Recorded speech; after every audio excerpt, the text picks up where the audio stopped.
Stay tuned for tonight's adventure with the Fat Man. Okay, here we go. Good morning, good afternoon, good evening, whatever time of day it is. I hope it's good to be where you are, because I'm really excited to be here today.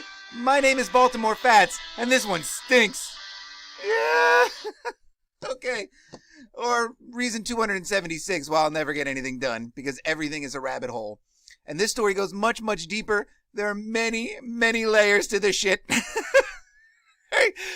But there's only so much I could do with so little time. And so have fun with this one, guys. Cheers. Okay.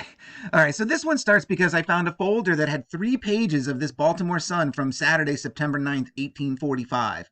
Now, I can't remember what it was about these pages that had me save them back when I was looking into the Jubilee and everything. But since I found the folder, I was like, well, let me take a look around and see what I can see in here. Right? And I found a couple of really interesting things. And the first of which was I found a series of ads for guano.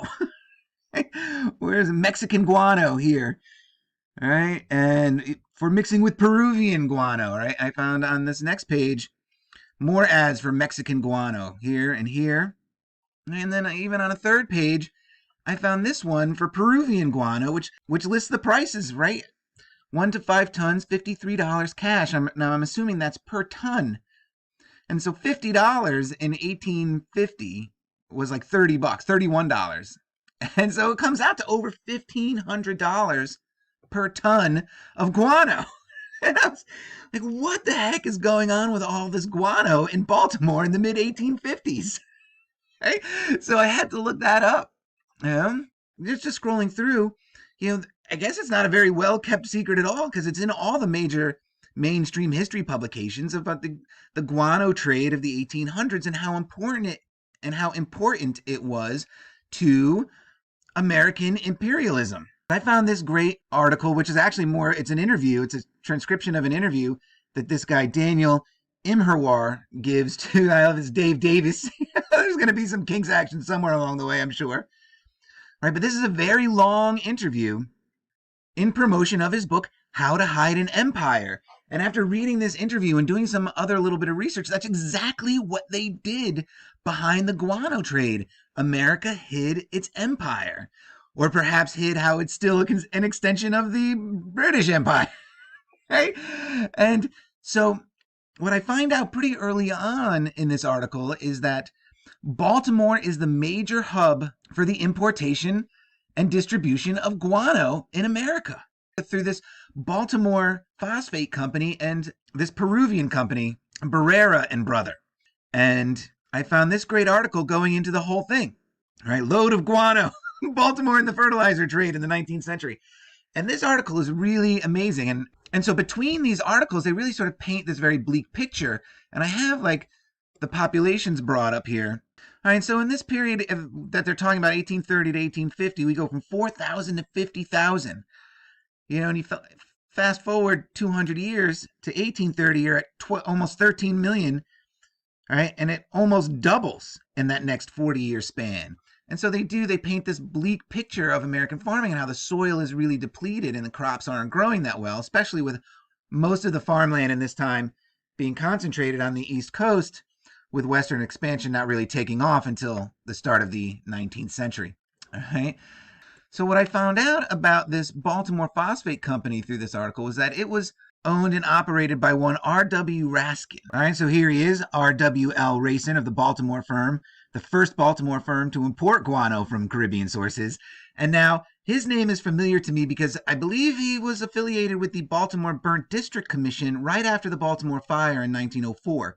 Now, I know he dies certainly before the Jubilee, and I don't know how long he stays with the Baltimore Burnt District Commission, but that's where his name rings bells for me, is that he was a major player in Baltimore politics and so forth in the latter half of the 19th century and the early part of the 20th century.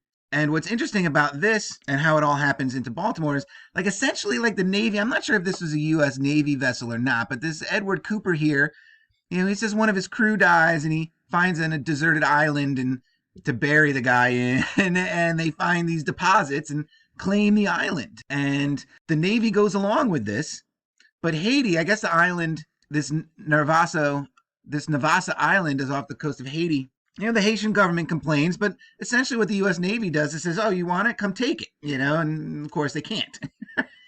And so this starts happening all around the world, really, islands getting claimed as U.S. territories based on their guano production.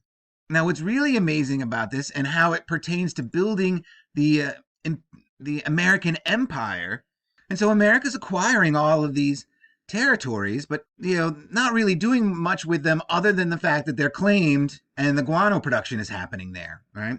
But then and this goes on for like 50, 60 years or so. And certainly in the Caribbean under the Baltimore Phosphate and then the Narvasa Phosphate Company.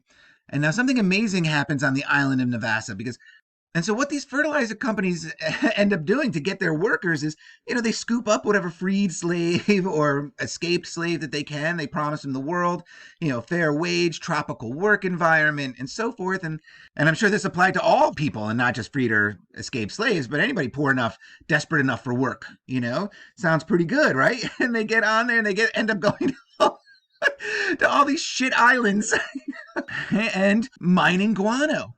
But the conditions are terrible and the wages are poor and they're all paid at the end of the term and everything on the island is charged against your wage. So at the end of it, some of these workers end up even owing the companies money for basic services like food and water and things like this, right? It's unbelievable.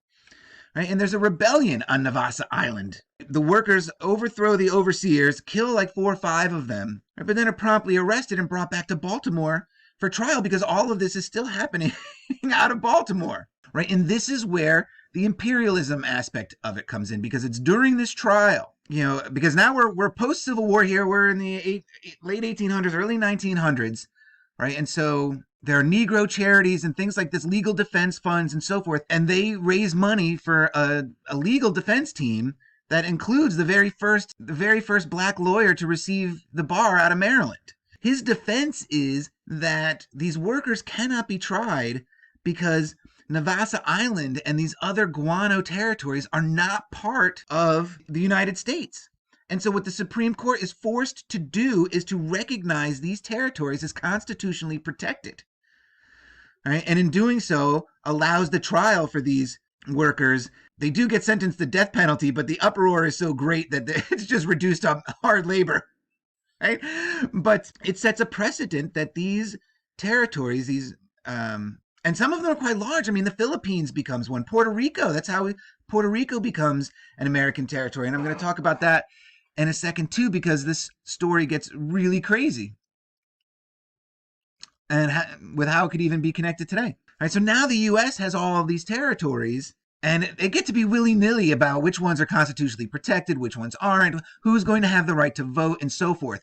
But there is a movement in the United States at the time to change the name of the United States, because people are realizing that with these territories, it's no longer what the Constitution set out to do, right? It's now something else. It is an empire, right? These are imperialistic tendencies happening, right? So they want to change the name, right? And so there is some movement to make that happen, but Congress is able to skirt around that by, again, being willy-nilly about which territories are and aren't acceptable. And this goes on through to the end of World War II, where America pretty much gives up most of those territories, but it does maintain something like Puerto Rico and the Philippines and the U.S. Virgin Islands and stuff. All of this comes out of this guano trade. But a really amazing aspect of the story is something that comes along a bit later, after Baltimore's involvement and into the 20th century. And I have to dig for it here. This is a long interview, so hold on. So late in the interview, they're talking about America's involvement in Puerto Rico, its occupation or whatever the heck it was doing in Puerto Rico after World War I. Right? And the guy mentions that there's a fascinating part of the story that he never heard about before. The American doctor Cornelius Rhodes. Right? And so, who the interviewer says was working on the island in public health to alleviate disease. And so our historian here, Immerwar, he recalls the story of Cornelius Rhodes as a doctor working for the Rockefeller Institute who goes to Puerto Rico to do experiments and study anemia. All right, but he's an abject racist. He's unbelievably racist. And not only that, he takes eugenics into his own hands as well. And he writes a letter back to a friend of his in Boston where he says, the Puerto Ricans, they're dirty, they're thieving, they're one of the worst races that inhabits the planet. And the best thing to do for And the best thing to do for Puerto Rico, he says, would be to totally exterminate the population.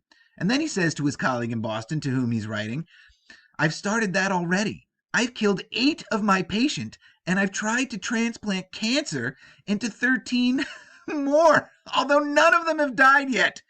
Right? And he says it's a chatty letter. He's just writing to his buddy in Boston about all these things that were happening, right? Right? And Puerto Ricans take exception to this, of course. And, so the Rockefeller Institute spirits Rhodes out of there, but not before there's evidence destroyed of some of these experiments and what the heck Dr. Rhodes may have been doing in Puerto Rico, right? So he goes back to New York. He never faces trial or anything like that. And he goes on to become the vice president of the New York Academy of Medicine, right? He's inducted into the Army in World War II, where he serves as chief medical officer in the Chemical Warfare Service. And then after the war, he's a pioneer in chemotherapy, which I think is amazing, right? And so because that ties it back to Antoine Béchamp and Pasteur and things like this, right? And the American Oncology Association or whatever names an award after him. Right? And it's not until did I bring it up? And so I just looked into it a little bit, right? Cornelius P. Rhodes. Right? And they talk about the tainting of the award, and so the Oncology Times here talks about the award and how they're gonna not give it out in this year. I think this is 2003, and they're gonna rename it. And there's a lot of this kind of thing going on with the changing of awards. In the fantasy and science fiction world, there's a big deal about H.P. Lovecraft and his racist tendencies, and their major award was named after him, and it was a bust of his head, and all of that's changed in that literary world as well. Really amazing a story, especially because I remember the ad that I saw. One of the Mexican guano ads, was for Rhodes and Son, and so I have to wonder, Cornelius Rhodes, studying in Puerto Rico, which was heavy in guano deposits. There's a Rhodes and Son family in Baltimore pushing Mexican guano. I don't know how much of a coincidence that could be.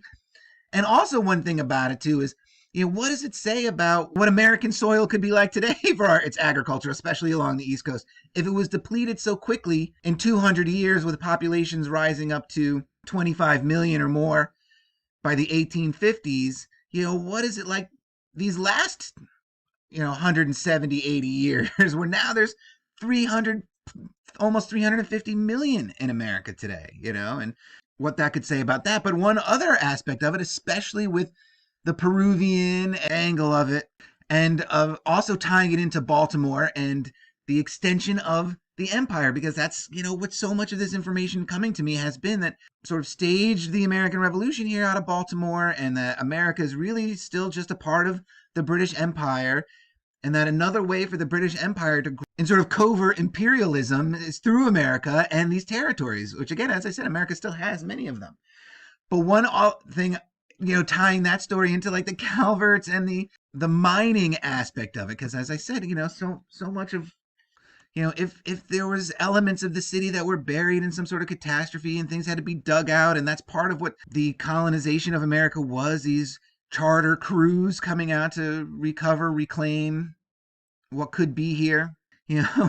Who's to say that this isn't just a problem reaction solution for them digging out ancient artifacts in Peru and some of these other places? Because what's in Peru but Machu Picchu's in Peru, and Tiahuanaco, and all of these other ancient megalithic sites. Who's to say we're just digging all of these things out of bird and bat poop? I don't know. They needed a market to get rid of all this stuff that they had. Oh, let's create an agriculture scare and make everybody buy our fertilizer. I don't know. It's certainly one way to look at it, whether correct or not. I thought this was a really fun little story, especially as it pertains to building of an American empire, which could really still just be a connection of the British Empire, considering what you and I know about the families of Maryland and Baltimore and their connections to the crown and so forth.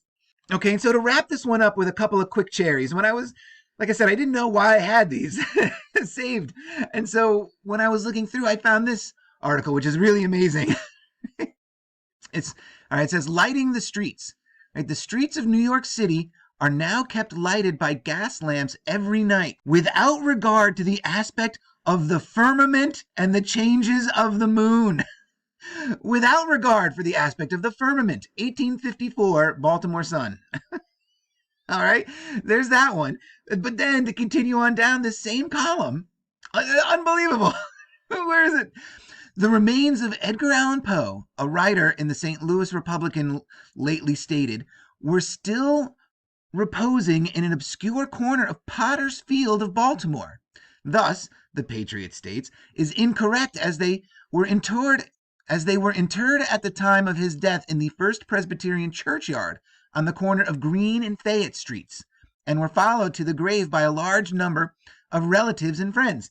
And now this Presbyterian Churchyard on Green and Fayette Streets is where they say he's buried today. And Mary and I have gone there, and it probably closed now. So I do have some footage and pictures and stuff. I might have to bust that out and do an episode now that this is here, because they're talking about the remains of Edgar Allan Poe. This is September 9th. 1845. Edgar Allan Poe died October 7th, 1849. How on earth? Where is it? How are they talking about his interred remains in 1845 September? More than 4 years. That is unbelievable. That's absolutely crazy. Okay. All right, so I'm going to wrap this one up here. Remember, guys, just because you don't know the truth doesn't mean you can't have fun with the lie. Until the next one, cheers.